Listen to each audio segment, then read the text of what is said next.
The Kenner video game console. Case closed.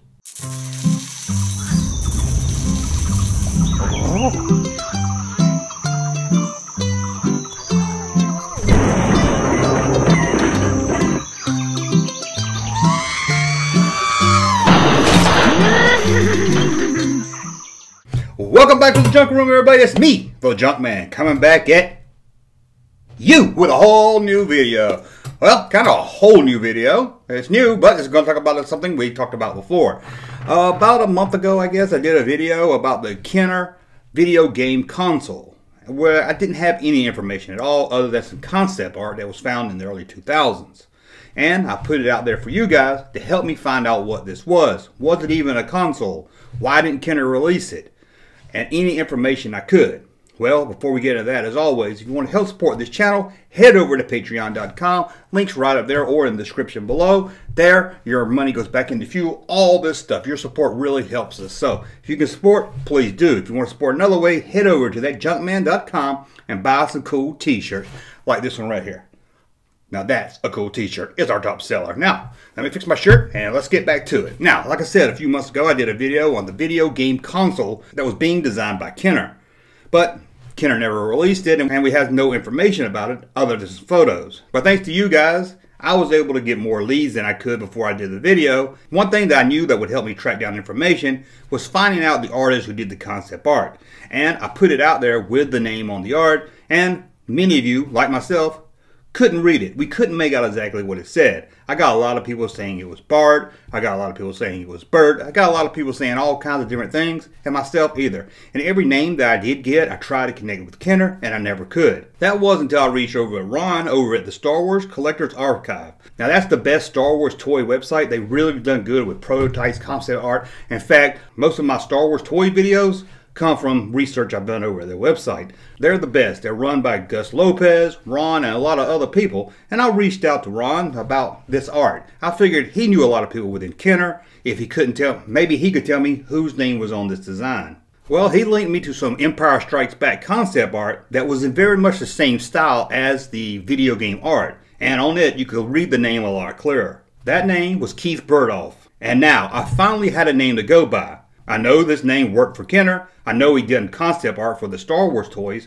So I was 99.9% sure this was the name on the video game concept art. But how do you track down someone that did concept art almost 40 years ago?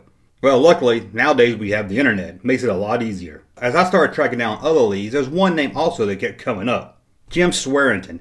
He used to work for Kenner in the 70s and some of the 80s. And he did a lot of work on the Star Wars toys. And that name kept coming up as someone I need to talk to. And what I found out about Jim, he's really engaging with the fans that grew up with these toys. He's not someone that hasn't thought about his Kenner work in years. He does interviews and talks with other collectors out there. So I thought it was a good chance once I tracked him down, I could get some information.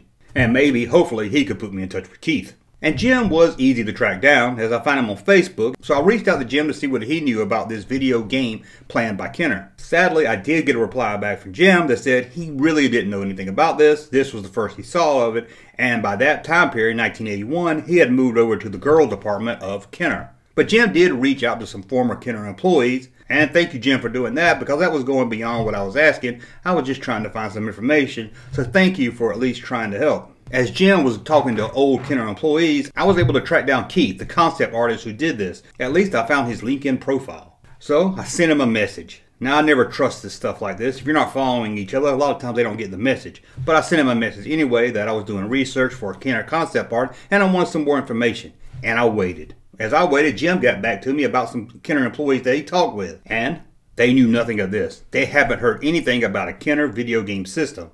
And the one he talked to really doubted that Keith even did the artwork for it.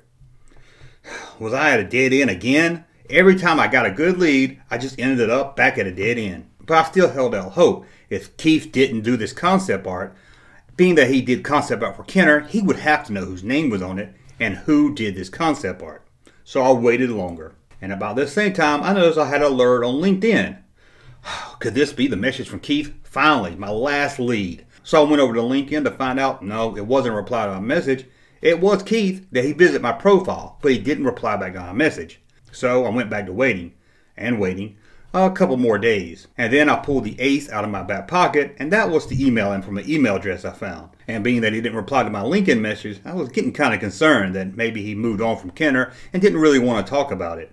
Or I thought I was just some crazy lone toy collector trying to bug information out of him. But I sent him an email, this time a lot more detailed, showing the concept art, the kind of information I was looking for, and let him know anything he can tell me at all, even if he thinks it's nothing, that might help in my research. After that, I went back to waiting. But finally, later that day, I got a reply from Keith, who said he didn't remember doing this concept art at all, and looking at the name, he didn't even think it was his name on it. But he admitted it was his style, but he said he was pretty sure he was the one that did the concept art. But apparently, he didn't remember doing it, and that was about it. And I figured, that's it. My research has died. But I decided to ask Keith a little bit more information, and maybe we could come up with someone that knew something. And he did let me know in 1981, the year that this concept art was done, that Kenner was fooling around with the plans to get into the video game home system market, as their rival toy company, Mattel, did. But he said the plan never got far. The engineering team never made a prototype, and no molds were ever done. Even if he couldn't remember exactly doing this art, by the date on it, he's positive that it had something to do with this plan to get into the video game console market. He also remembers in his talks about Kenner doing a video game console that it would have a clamshell top that will hold controllers and a storage area for the games. And as I pointed out in that video about the concept art,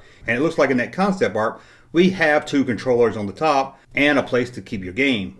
He said most likely he was asked to come up with a concept art that shows a video game system and a place to keep the controllers and the games. And Kenner would take it from there. So why didn't it happen? Why didn't Kenner go on after getting his concept art? Well, Keith said near the end of 1981, after this concept art was done, that Kenner decided to get out of the video game market. He adds that he did leave Kenner a few months after this, but he knows 3 months after he left, Kenner put a halt on the electronic development projects. Why did Kenner decide not to get into the video game market? He didn't know, and there's probably a million reasons why, but as we all know, in 1983, there was the huge video game crash. Keith said Kenner was a very smart company when it came to the market, and they probably did a lot of research and figured it wasn't a good time to get into the video games. If they went ahead with their plans, it would hit probably right about the same time as the video game crash of 1983. So Kenner probably made the right decision here. But I was hoping to get more information. A prototype, information about the games, how it worked, all this kind of stuff. But it seems from talking to Keith and others, but it seems most likely that this was just something the electronic team sitting around at a staff meeting said, let's do a video game system. Here's what we want on it. Let's get someone to throw up some concept art on it, and then we'll go from there. And before they could get any further, Kenner pulled the plug on the whole plan. So it didn't get any further than this concept art. I wish I found out more. Like I said, I wish I found out there was some prototypes done, some models done. And I really hoped he'd tell me he had a working prototype in his basement that he didn't want and I could come get it. But of course that didn't happen. But I have enough information where I can say case closed, where I don't think we're going to really learn anything else, as I don't think there's any more to learn.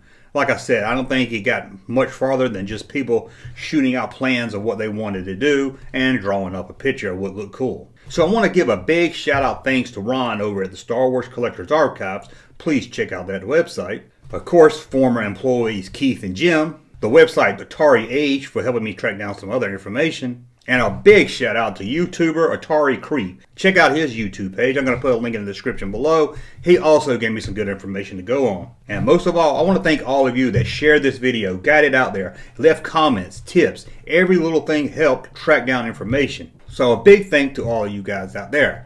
Well, that's about it. Case closed on what would have been the Kenner video game system. Again, thank you all for watching the video and sharing it. And please share this one. Thumbs up, subscribe to the channel, and ring that bell. And we'll be back with another video. Thank you, sir, for that unsolicited testimony.